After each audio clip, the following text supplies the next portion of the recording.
Perpuluhan adalah bahan diskusi yang tidak pernah habis untuk dibicarakan. Ada yang menganggap perpuluhan sudah tidak berlaku saat ini, tetapi ada juga gereja yang menekankan pentingnya membayar atau mengembalikan perpuluhan. Salah satu gereja yang masih menekankan perpuluhan adalah GSJS atau Gereja Satu Jam Saja yang digembalakan oleh Pendeta Samuel Gunawan. Bahkan dalam salah satu khotbahnya, Pendeta Samuel Gunawan menyatakan kalau dia berani untuk menyobek Alkitab, bahkan berhenti jadi pendeta kalau seseorang tidak diberkati saat orang tersebut sudah membayar perpuluhan. Tapi sebelumnya jangan lupa untuk subscribe channel ini terlebih dahulu agar kamu terus mendapatkan berita viral seputar dunia kekristenan. Berikut ini salah satu statement Pendeta Samuel mengenai perpuluhan. Perpuluhan itu persembahan seorang raja. Saya tahu nggak? Hanya raja yang ngerti memberikan perpuluhan sebenarnya. Ya, ada yang tanya, Pak, sejak kapan saya harus memberi perpuluhan? Sejak kapan? Sejak engkau makan perjamuan suci. Kalau engkau sudah makan roti dan anggur, perjamuan kudus, mestinya engkau harus ngerti tentang perpuluhan. Ada yang nggak setuju perpuluhan, silakan. Tapi yang setuju, lakukan, engkau pasti diberkati. Karena janji Tuhan berkata, aku akan membuka tingkap langit. Aku akan mencurahkan berkat kepadamu. Berlimpah-limpah. Sampai engkau nggak sempat naruh berkat itu. Dari video di atas kita simpulkan bahwa GSJS atau Gereja Satu Jam Saja yang dipimpin oleh Pendeta Samuel Gunawan adalah salah satu gereja yang menekankan pentingnya membayar persepuluhan.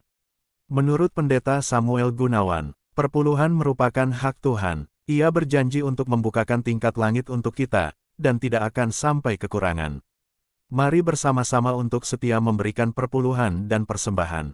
Bahkan dalam suatu kesempatan, Pendeta Samuel Gunawan mengatakan bahwa ia akan menyobek Alkitab dan berhenti jadi pendeta jika jemaat yang sudah membayar persepuluhan tapi tidak diberkati oleh Tuhan. Kalau engkau membayar perpuluhan 6 bulan, kok nggak diberkati, lapor saya. Saya robek ini Alkitab. Saya berhenti jadi pendeta. Ya Tuhan, ini tolong aku bilang kayak gitu, udah kayak mau ditarik, kayak pergejowakan, jadi kayak berpindah roh gitu kan. Oh, Masya Allah. Ya Tuhan, ini tolong aku. Tuhan nih yang sebelumnya. gitu. Jadi berdoa lagi, balik lagi bingung juga gue kok jadi balik. Ya Tuhan, tolong aku gitu. Ya Tuhan, ini tolong aku gitu. Assalamualaikum warahmatullahi wabarakatuh. Berjumpa lagi dengan kisah HMC ya, kisah-kisah yang menginspirasi dan menguatkan iman. Gara-gara perpuluhan, banyak sekali teman-teman kita Kristen yang akhirnya memutuskan tidak mau lagi ke gereja, teman-teman. Banyak yang seperti itu, karena mereka merasa ini apa-apaan nih. Saya datang beribadah, saya datang mencari Tuhan, saya datang untuk menyembah kepada Tuhan, tetapi kenapa saya diperas, saya dipungut perpuluhan. Bahkan dikatakan kalau tidak kasih perpuluhan, artinya Anda mencuri. Artinya Anda tidak akan diberkati. Bayangkan teman-teman. Tidak diberkati gara-gara nggak kasih perpuluhan. Bahkan ada beberapa gereja teman-teman, yang konon ya, kita dapat kabar itu mengutuki orang-orang yang tidak memberikan perpuluhan. Jadi kalau kamu tidak kasih perpuluhan, kamu dikutuki. Bayangkan teman-teman. Dikutuki. Bukan tidak didoain saja, tapi disumpahi. Celaka, miskin, kesusahan, dan sebagainya. Ngeri teman-teman, ngeri. Dan inilah yang membuat banyak orang-orang Kristen yang akhirnya, ya sudahlah, ngapain ke gereja? Toh juga Yesus nggak pernah memerintahkan untuk ke gereja. Toh yang namanya gereja, ya, yang namanya bait suci itu tubuh sendiri. Berdoa saja di rumah. Kalau kita lihat, makin hari makin banyak orang-orang yang meninggalkan gereja. Isi gereja sekarang malah dibilang hanya kumpulan orang-orang tua yang memang sudah rutinitas ke gereja setiap minggu dari dia masih muda. Kalaupun anak-anak muda yang ke gereja, biasanya karena gerejanya menarik. Contohnya gerejanya lokasi di mall.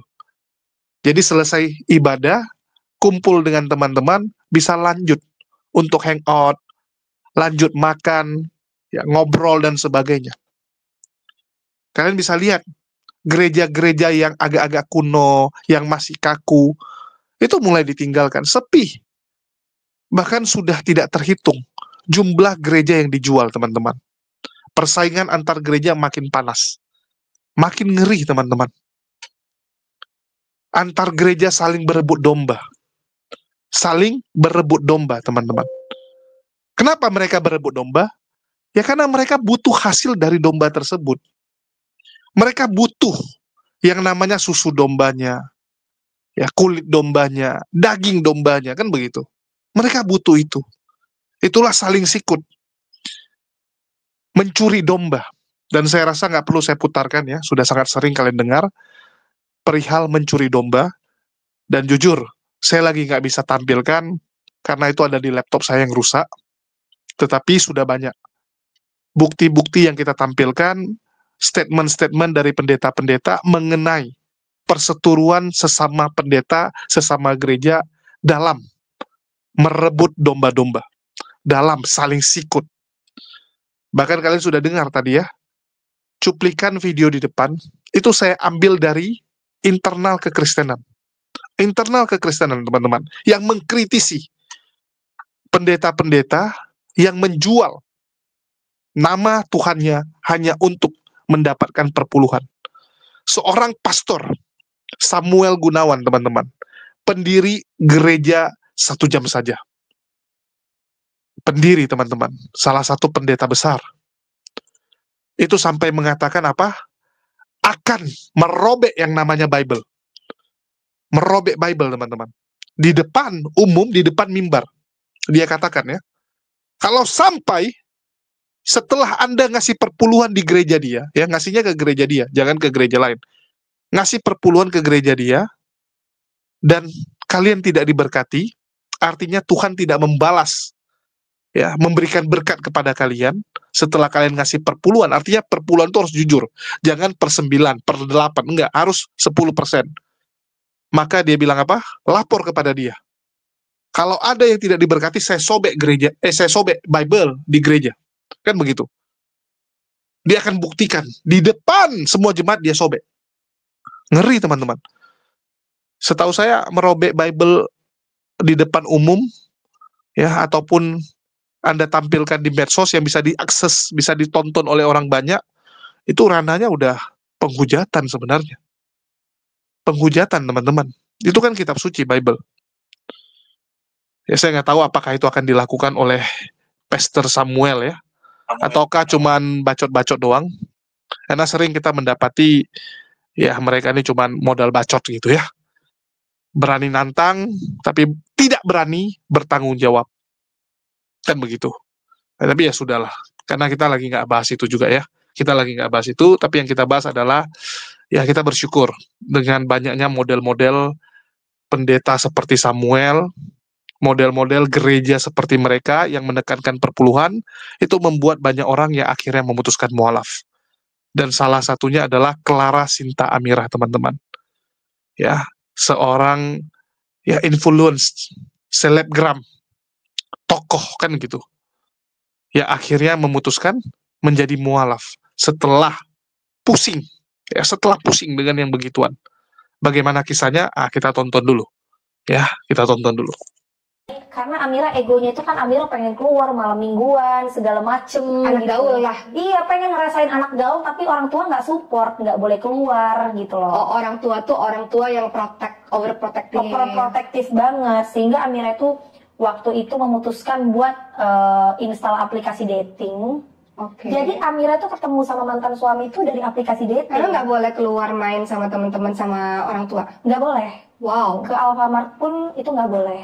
Oh, benar-benar dijaga segitunya. Benar-benar dijaga. Sayang banget dong, maksudnya ini anak gadis mesti dijaga benar-benar gitu tadi ya? Iya. Orang tua punya anak berapa sih? Kalau orang tua punya anak 3. Dan semuanya diperlakukan sama, maksudnya anak-anak perempuan tuh benar-benar nggak boleh keluar. Iya, benar. Dijaga sekali lah Dijaga gitu. sekali. Oke, akhirnya Amira berontak. Berontak lebih ke psikis, berontak kayak gue Gimana? nggak mau nih kayak gini nih, gue harus berubah nih, gue harus bisa ngerasain masa muda gue. Udah gitu akhirnya cari-cari cowok di Nggak mana. boleh pacaran, nggak boleh deket sama laki-laki. Nggak boleh. Keras banget soalnya Uma. Meskipun dulu memang masih ini ya, maksudnya masih Agama sebelumnya. agamanya juga dulu yang dahulu nggak se-strict Islam, tapi strictnya seperti Islam juga, bener-bener tidak boleh dengan laki-laki, tidak boleh seperti ini gitu-gitu. Nggak nanya sama orang tua kenapa nggak boleh berteman, kan cuma berteman kalau rame-rame, misalnya teman datang ke rumah boleh dong, kalau rame-rame boleh dong. Itu pun difilter juga. Oh oke. Bahkan teman aku pun yang ini yang satu di depan itu pun aku selalu larang dia buat pakai parfum terlalu wangi ke rumah aku, karena orang tua aku tuh sangat berpikir kayak perempuan ini agak sedikit, kalau orang bilang genit ya kalau misalnya terlalu wangi, terlalu ini. Jadi Itu teman-teman ajaran Islam semua ya. masa sih? Iya. Alhamdulillah. Maksudnya orang tua tuh ngeprotek anak perempuannya, nggak boleh pakai parfum terlalu wangi, itu kan ajaran-ajaran Islam sebetulnya. Oh iya, Masya Allah. Tapi itu memang yang diterapkan sama keluarga. Apa aja sih nilai-nilai yang diterapkan sama keluarga? Yang nggak boleh tuh apalagi selain nggak boleh pakai parfum terlalu kenceng, nggak boleh bergaul sama laki-laki terlalu banyak, apalagi yang nggak dibolehin sama orang tua pada masa remajanya, Amira? Pasti jam keluar, mau sama perempuan pun itu nggak boleh, yang di atas maghrib itu nggak boleh. Merasa nggak di pantas. rumah, luar biasa. Sebelum maghrib di rumah, tapi ya kadang-kadang. Padahal itu usianya sudah usia 20 tahun, belasan tahun. Udah remaja lah istilahnya. Udah beranjak dewasa. Udah.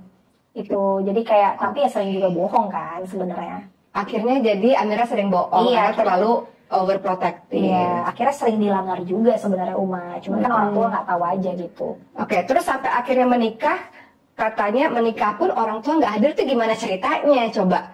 Gimana, apa yang terjadi kalau boleh kita tahu ya, sampai akhirnya kan ini kan semuanya membawa akhirnya menjadi Amira yang sekarang gitu kan. Kalau mungkin boleh tahu apa yang terjadi pada masa itu sampai orang tua nggak tahu tentang pernikahannya Amira.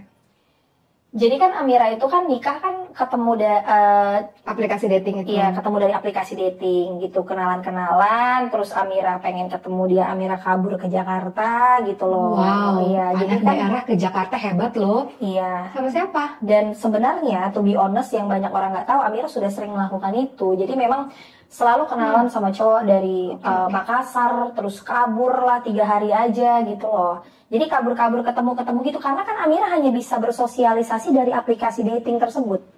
Oke, nah kaburnya gimana? Orang tua nyari gimana dong? Ya. 3 hari kan? Jadi gini, papaku itu kan ada usaha di luar kota. Jadi dia tuh selalu pergi, nih sampai Amira hafal sampai sekarang. Dia tuh selalu pergi di hari Selasa sampai Jumat. Nanti pokoknya Selasa dia pergi, Amira pesen booking tiket di hari Senin. Dia Selasa jam berapa pergi udah terjadwal, Amira langsung dia pergi, Amira cabut. Nanti dia pas sebelum pulang, Amira ada di rumah. Kan ada mama. Mama tuh kayak udah pasrah aja lihat kebandelan Amira nih.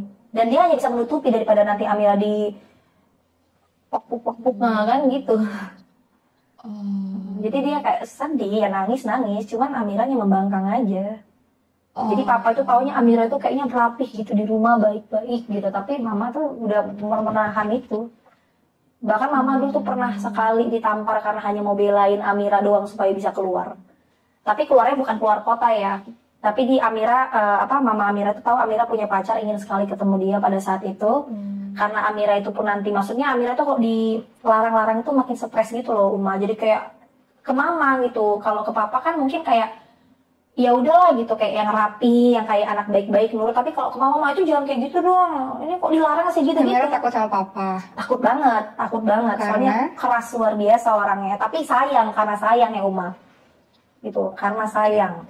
Akhirnya dalam masa kepergian Amira yang 3 hari, berapa hari itu Amira pernah pergi keluar kota kan, kata Amira. Amira nggak takut pertama kali seorang yang belum pernah pengalaman lah pada masa itu kan pergi keluar kota naik pesawat, itu kan nggak takut? Enggak, pertama kali Amira ngelakuin tuh umur 14 tahun. 14 tahun kenal dari Facebook, pergi. Naik pesawat? Iya dibayarin, tapi Amira ya ongkosnya sendiri 70.000 gitu, bawa di kantong ya pulang aja kayak gitu. Kayak orang ini aja, yang penting ngerasa itu kan fun ya. Buat anak-anak kecil itu kan hal yang membahayakan itu kan fun ya. Hal-hal yang fun gitu. Tapi kalau in real life yang pacaran baik-baik pada saat dulu ya Uma, yang kayak berhubungan dengan laki baik-baik, pacaran baik-baik dijemput. Nah, itu nggak pernah terjadi karena kan nggak bisa. Tapi ketika Amira pergi berapa hari, telepon mama dong, ngabarin Amira di sini atau hilang kontak aja? Hilang kontak aja, karena kan Amira lagi seneng dengan kehidupan. Maksudnya ya lagi namanya berbunga-bunga, jalan sana jalan sini gitu, Ma. Oh, yang penting pada saat ayah pulang, Amira udah di rumah. Udah, ayah taunya Amira itu ya baik-baik aja. Oh di rumah, gitu rapi kan gitu. Sampai akhirnya ada nggak kejadian akhirnya ayah tahu atau papa tahu selama ini Amira sering pergi-pergi? Ada satu titik nggak yang akhirnya, oh selama ini ternyata anak saya kayak gini toh gitu? Ada nggak sih? Kalau untuk keluar kotanya pernah kejadian, pernah tahu gitu, tapi itu bukan keluar kota, lebih kayak ke ada lupa Amira. Yang Amira waktu ke Makassar itu Om Amira jemput, itu orang tua tahu sampai dipanggil polisi semuanya untuk jemput Amira pada saat Amira umur 14 tahun. Terus Amira tuh pernah ngancam bunuh diri karena mau putus kan sama dia. Disuruh putus gitu. Jadi cowok itu umur 17 tahun, masih anak kecil juga, anak kecil, kabur bawa anak kecil aja. Tapi Amira tuh diterima sama orang tuanya di rumahnya. Jadi bukan karena kayak anak-anak ngekos berdua gitu diajakin kabur, enggak. Jadi orang tuanya itu mungkin taunya Amira itu teman baiknya, diajak tinggal di rumahnya gitu.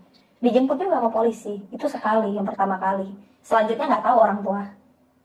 Oke, cukup mendebarkan juga ya, maksudnya usia-usia belasan tahun cukup berani dan mendebarkan sih pengalaman-pengalaman kayak gitu.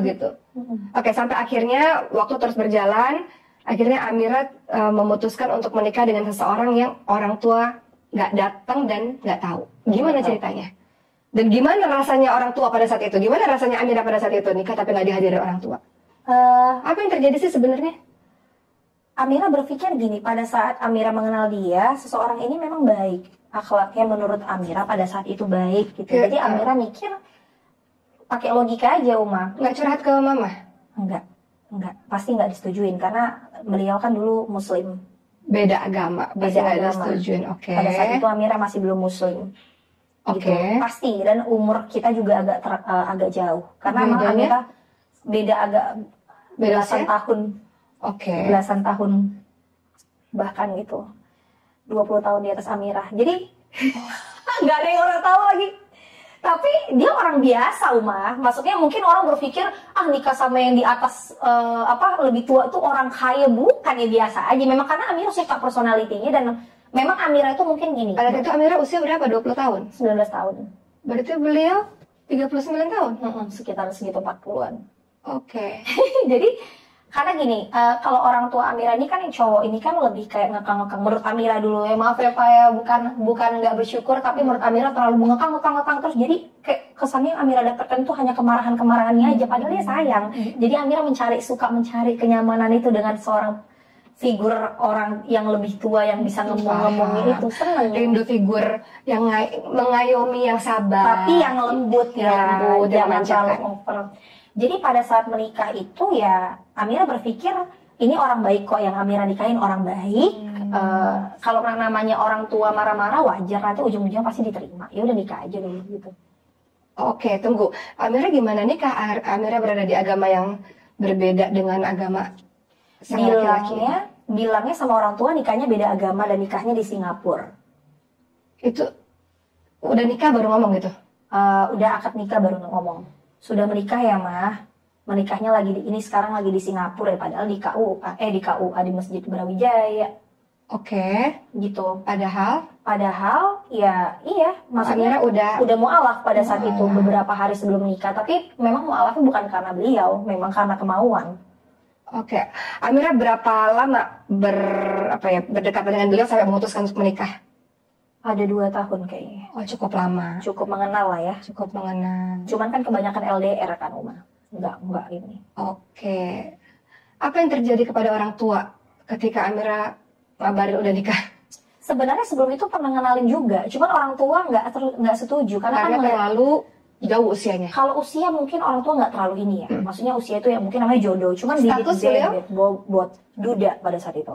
Punya anak 1. Oh, itu yang buat salah satu orang tua nggak setuju. Itulah bibit bebek bobot semuanya. Maksudnya ini apa nih gitu, sama anak saya gimana nih, bisa nge-provide apa? Apakah bisa lebih baik daripada saya? Mungkin seperti itu kan.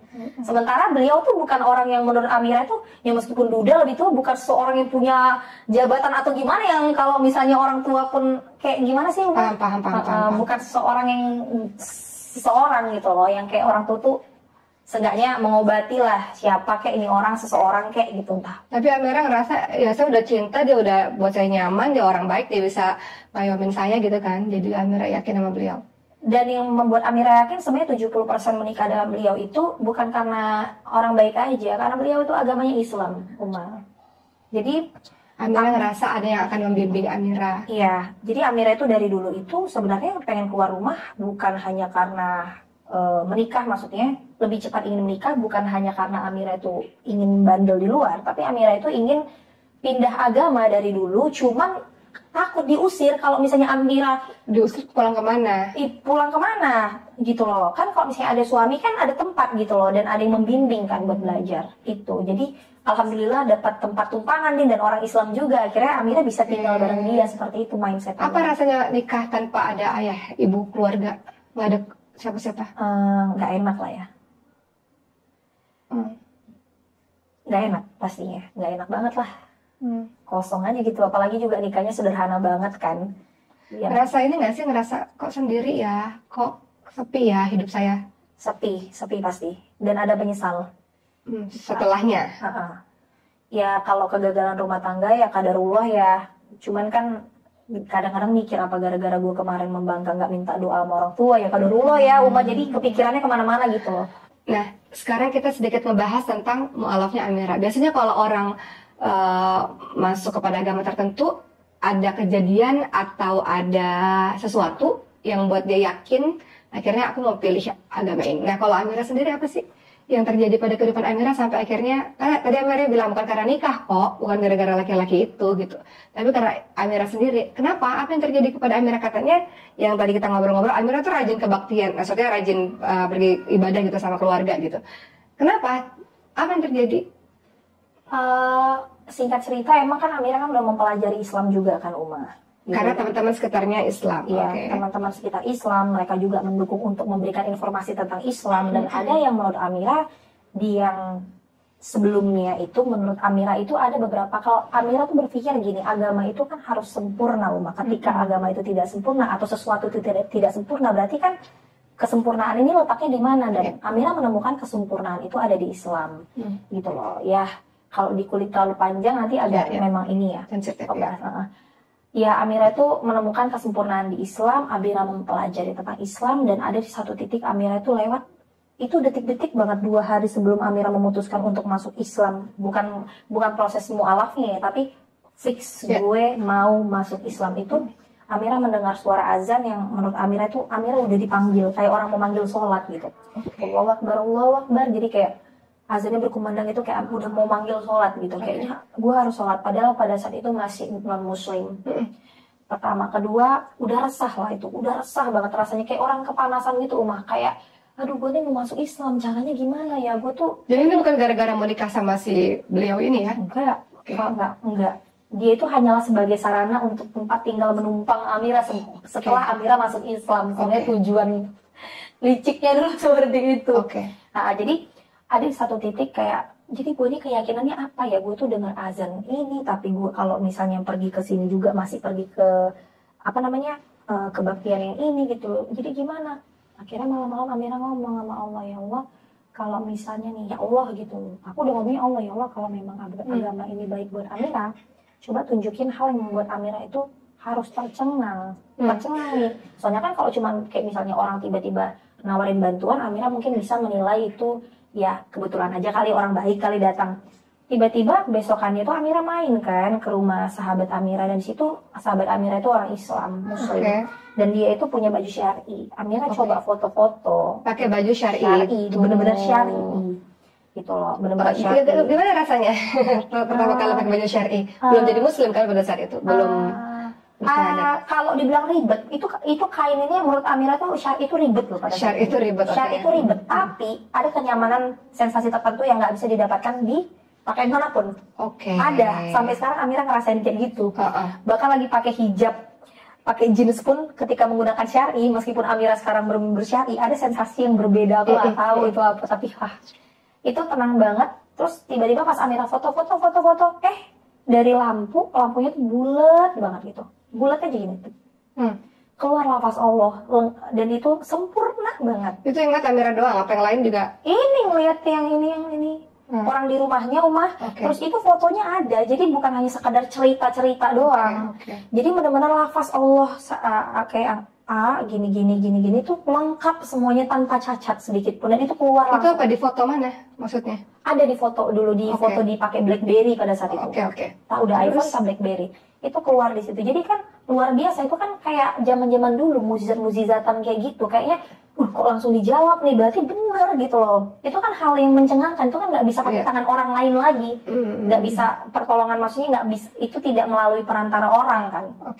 Akhirnya gimana jadi masuk Islam bersyahadat tuh gimana ceritanya? Siapa yang nganterin, siapa yang nemenin, siapa yang bantuin prosesnya?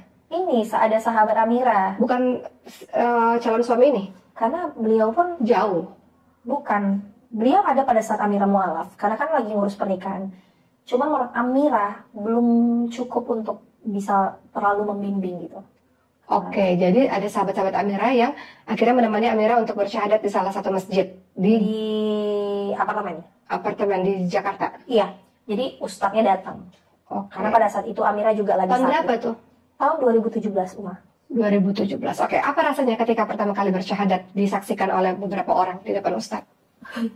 Masa pas mau syahadat, ya Tuhan ini tolong aku bilang kayak gitu, udah kayak mau ditarik, kayak pergejawakan, jadi kayak berpindah roh gitu kan. Masya Allah. Ya Tuhan ini tolong aku. Tuhan ini yang sebelumnya. Gitu. Jadi berdoa lagi, balik lagi dulu juga gua mau jadi balik. Ya Tuhan tolong aku gitu. Ya Tuhan ini tolong aku gitu. Iya. Ngerasa gitu. Tolong aku ngucapin ini udah lepas, kayak orang mau gini loh, kayak orang udah mau pindah ditarik lagi gitu loh, rombongan narik itu rasanya. Kayak orang mau tarik. Jadi pas udah mengucapkan syahadat, flashback lagi ke belakang. Aduh, kenapa gue pindah agama? Kayak orang ditarik aja, Umar. Satu mau pergi, ditarik gitu. Jadi rombongan narik gitu. Tapi setelah itu lega. Setelah bersyahadat lega? Lega luar biasa. Lega atau benar nggak ya apa yang tadi aku ucapin, atau lega? Lega. Siapa itu ngerasa banyak PR. PR untuk belajar menjadi seorang muslim. Iya. Sholat. Setelah itu kan menikah kan? Setelah itu 2 harinya lagi langsung menikah. Nah setelah itu mungkin akan berkonsentrasi kepada pernikahan ya. Mungkin mau konsentrasi kepada gimana belajar menjadi seorang muslim pada saat itu. Apa sih yang paling susah menjadi seorang muslim tuh? Aturan yang mana yang susah? Pelajaran yang mana yang paling susah? Jadi yang paling susah itu loh, rutinitasnya itu banyak banget. Rutinitasnya apa? Rutinitas aku dulu sebenarnya udah dari dulu, aku bilang kayak gini, ya Allah, nih kalau nih orang Islam kagak sholat 5 waktu, udah pindah agama aku dari dulu. Capek banget gitu 5 waktu tuh, ya Allah. Capek ya? Capek kan gitu, harus. Yang dulu tuh aku berdoa simpel banget gitu. Tapi kenapa sekarang jadi makin lebih asyik kayaknya? Maksudnya dulu tuh tinggal gimana aja gitu gerakannya seperti apa. Sekarang kayak harus 5 waktu. Aku mikir kayak ribet banget gitu loh. Dulunya, tapi setelah yang aku mengucapkan kalimat syahadat, aku memang udah siap menerima tanggung jawab itu. Jadi pada saat itu lumayan banyak ya yang harus dilakukan ya, ibadah-ibadahnya banyak, kemudian bacaan-bacaannya banyak. Apa sih yang dipelajari? Ya udah susah banget sih nih, nggak bisa-bisa itu apa sih? Sholat sama Amira tuh banyakin sticky notes. Jadi di kamar mandi dulu kan Amira nggak tahu adabnya. Di kamar mandi di wastafel ada wastafel, ada sticky notes gitu, doa wudu. Jadi kalau mau baca doa wudu gitu. Gitu. Jadi selalu ada YouTube di samping. Cara wudu gini gitu. Terus kalau mau sholat, yang sholat YouTube. Jadi YouTube-nya ditaruh di samping sajadah, yang penting Amira hafal dulu gerakan. Masya Allah. Gitu. Di mall di mana-mana pakai YouTube kalau sholat. Mulai rajin kajian saat itu juga atau butuh waktu sampai akhirnya mau ikut pengajian ini, ada pengajian ini. Ada dari dulu udah rutin Umah. Nah itu yang menguatkan teman-teman itu. Cuman kan dulu kan belum jadi selebgram, jadi belum terekspos. Jadi emang dari dulu tuh udah ngaji kemana-mana. Ngajinya enggak. Ngaji itu maksudnya ikut pengajian, mau datang ada ceramah ini mau ikut. Dulu sama yang ustadz pertama yang Amira ini Ustadz Khalid. Ustadz Khalid, Amira sekolah Ustadz Khalid. Iya, di Blok M sering di situ. Masya Allah. Dulu. Gitu. Jadi karena mungkin Amira juga belum selebgram, belum siapa-siapa, jadi kan sulit untuk mencari teman. Jadi kenal-kenalan aja sama teman-teman di sana, kenal-kenalan cari-cari teman di sana. Untuk membimbing juga kan masuk Islam, butuh banyak informasi pada saat itu, susah. Jadi itu adalah perjuangan untuk belajar banget. Iya, cari teman. Udah kayak ini aja MLM. Udah kayak berbisnis gitu loh. Jadi gimana nih, gue harus datang ke sini cari teman nih, jaringannya yang mana gitu. Wow, nggak ikut gabung ke lembaga, kan ada lembaga atau apa sih namanya, komunitas mualaf apalah, mualaf apa, nggak cari ke situ supaya bisa satu server lah istilahnya, sama-sama baru belajar gitu. Agak belum tahu infonya seperti apa, belum ada yang nganterin juga. Kalau nggak salah ada memang mualaf center dengar-dengar, tapi belum ada yang nganterin, nggak seberani itu dulu untuk masuk ke suatu lembaga gitu. Kan yang namanya mualaf ini istilahnya anak TK lah istilahnya ya, maksudnya baru belajar banget. Tiba-tiba kalau misalnya Amira pergi ke satu ustadz yang istilahnya di pengajian udah pengajian yang tingkat level menengah gitu, maksudnya ilmunya udah lebih tinggi, ini apa nggak kaget nih Amira? Oh ternyata Islam begini, apa nggak kaget? Apa enjoy aja?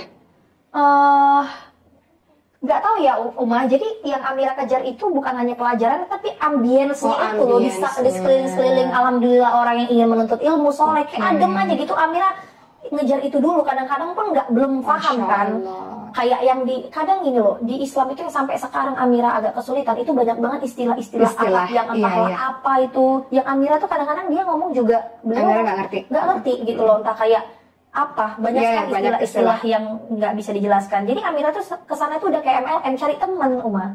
Kalau dengerin kajiannya sedikit masuk. Cuman menurut Amira, karena Amira kemarin itu langsung ke Ustadz Khalid Basalamah, tidak terlalu ini sih. Beliau kalau ceramah itu gampang banget dimengerti, meskipun pelajarannya kata orang agak berat, tapi gampang banget dimengerti. Nyaman sekali dengerin beliau tuh. Oke. Jadi akhirnya Amira sampai hari ini tuh masih terus berjuang untuk belajar. Sholat sekarang udah bisa? Udah dong? Udah bisa. Masya Allah. Belajar Quran udah progres lah ya, udah bertahun-tahun ya. Nah kemarin kan sempat viral di mana Amira itu menyiapkan kain kafan dan juga pergi ke pemakaman dan udah bersiap-siap untuk itu. Kenapa? Siapa yang mendorong Amira untuk melakukan itu? Siapa? Terinspirasi dari mana? Kok tiba-tiba kepikiran itu tuh gimana ceritanya? Terinspirasi dari dosa-dosaku yang banyak ini. Masya Allah. Kan dosa aku kan banyak banget kan, Umah gitu. Amira itu berpikir gini loh, kematian itu kan sesuatu hal yang pasti. Itu udah pasti, itu udah tidak bisa ditentang lagi, nggak bisa nanti-nanti gitu. Amira itu seperti kayak nge-treatment diri sendiri. Gimana ya caranya? Amira ini kan sekarang kan masih banyak banget dosa. Kadang-kadang pun ngelakuin hal-hal yang mungkin tidak pantas atau bagaimana. Jadi Amira tuh kayak mempersiapkan supaya kayak misalnya nih kain kafan nih. Jadi kalau misalnya Amira mau berbuat sesuatu gak terlalu jauh, Amira berpikir, udah ada kafan nih. Jadi keingat nakut-nakutin diri sendiri. Kalau orang kan takutnya hantu, kalau Amira tuh nakut-nakutin diri sendiri pakai kafan. Jadi kain kafan itu bukan Amira buat untuk kayak gue mau mati besok, enggak Uma. Jadi semakin ada kain kafan itu Amira semakin bersemangat, hari ini mungkin hari terakhir akan aku pergunakan sebaik-baiknya. Terus kalaupun misalnya Amira mau berbuat dosa ini, misalnya pengen gibah buka-buka aib orang gitu, udah ada kafan, ya udahlah gitu loh, nggak terlalu jauh beloknya sampai ke sana disebar-sebarin, contoh seperti itu. Ataupun kalau misalnya Amira mau sombong, ingat ya udah nanti toh juga mau pakai ini gitu loh.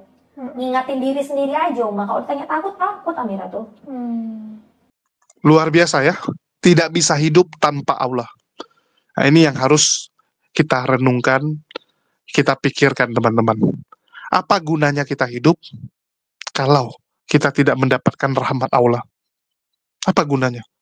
Ujungnya kita binasa. Ujungnya kita masuk neraka. Ada guna lagi nggak kalau sudah masuk neraka?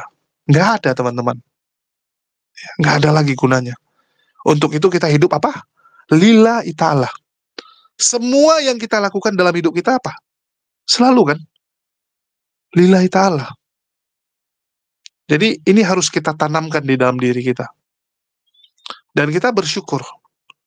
Ya, bersyukur dengan kesaksian-kesaksian, cerita-cerita, ya terutama kisah mualaf seperti Clara Sinta ini yang membuat kita makin kuat iman kita. Dan kenapa channel Kisah HMC ini saya dedikasikan untuk cerita-cerita seperti ini? Ini sebagai makanan rohani kita, teman-teman. Ya, penguat iman kita. Karena yang namanya iman tuh naik turun.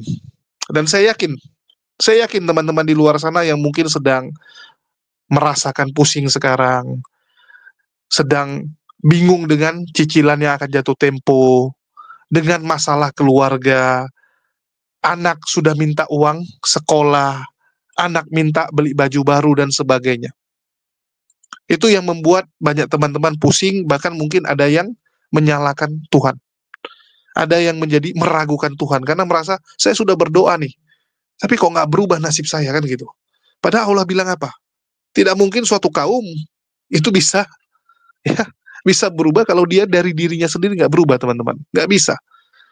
Kalau Albert Einstein bilang hanya orang bodoh yang berharap mendapatkan hasil berbeda, sementara yang dia lakukan tetap. Ya, perjuangan kamu masih tetap. Sholat kamu masih bolong-bolong. Bangun kamu masih siang. Ya, usaha kamu masih gitu-gitu aja. Terus kamu minta hasil yang berbeda. Nggak mungkin, teman-teman. Nggak mungkin. Ya, kita tuh harus punya sesuatu. Sesuatu yang bisa kita banggakan di depan Allah. Ya Allah, saya selalu sholat tepat waktu, menghadap kepadamu, meminta kepadamu, semua yang engkau perintahkan saya lakukan. Saya tidak berbohong, tidak mencuri, ya, saya amanah.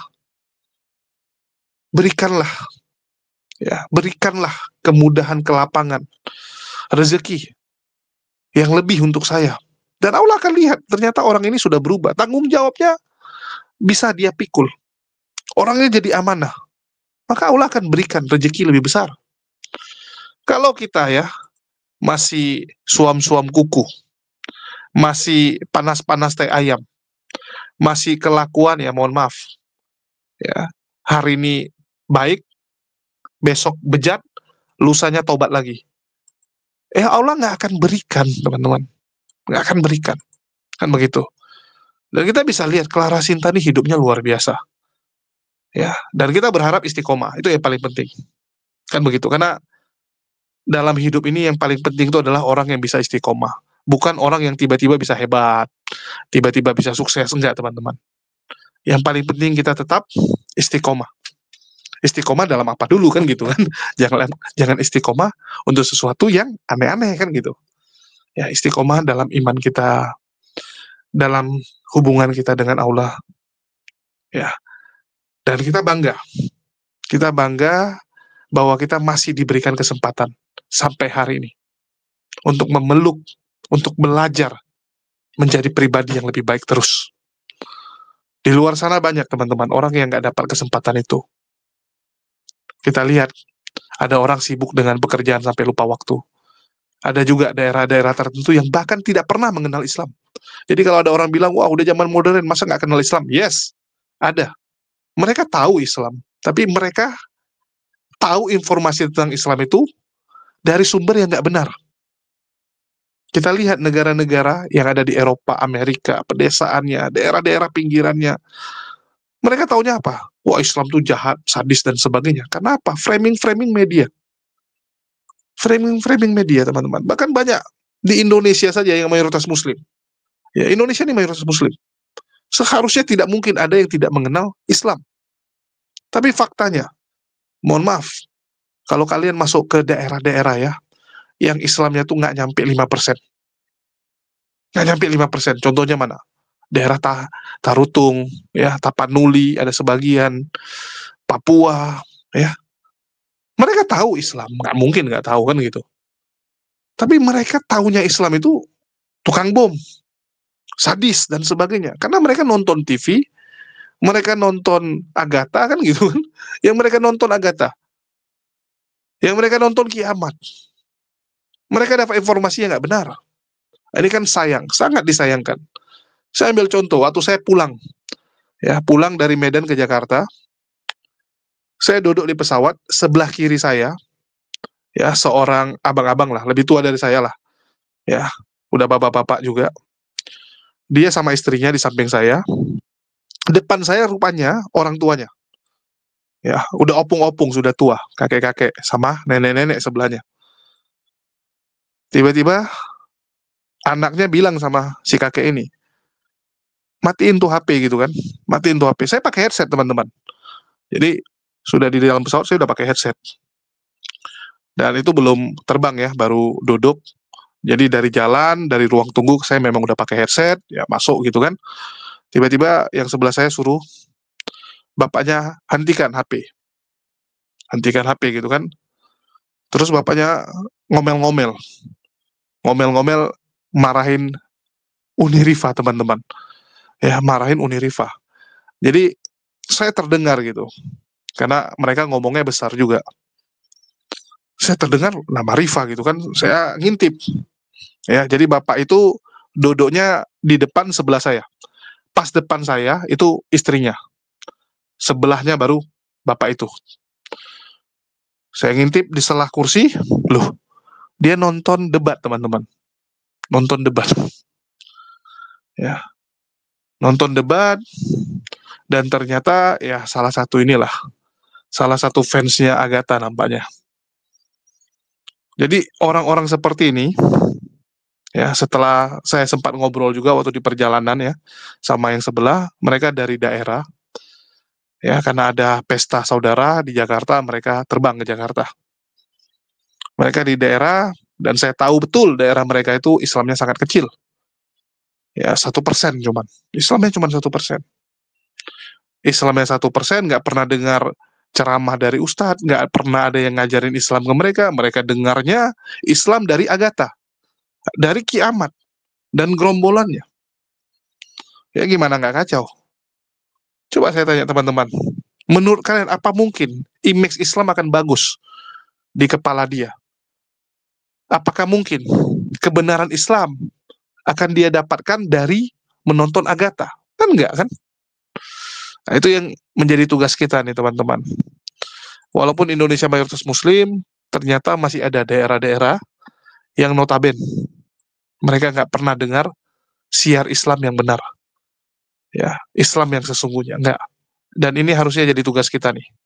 Tugas kita untuk memperkenalkan Islam kepada mereka-mereka ini. Oke, mungkin itu aja yang mau saya sampaikan. Dan semoga ya video-video kesaksian-kesaksian ini yang diselingi dengan ya beberapa bacotan saya lah. Terserah lah mau dibilang bacot atau apa ya. Ini dapat menginspirasi dan menguatkan iman teman-teman semua. Sekian dari saya, makasih buat semuanya. Di akhir kata saya ucapkan, wassalamualaikum warahmatullahi wabarakatuh. Sampai jumpa di konten-konten kita berikutnya.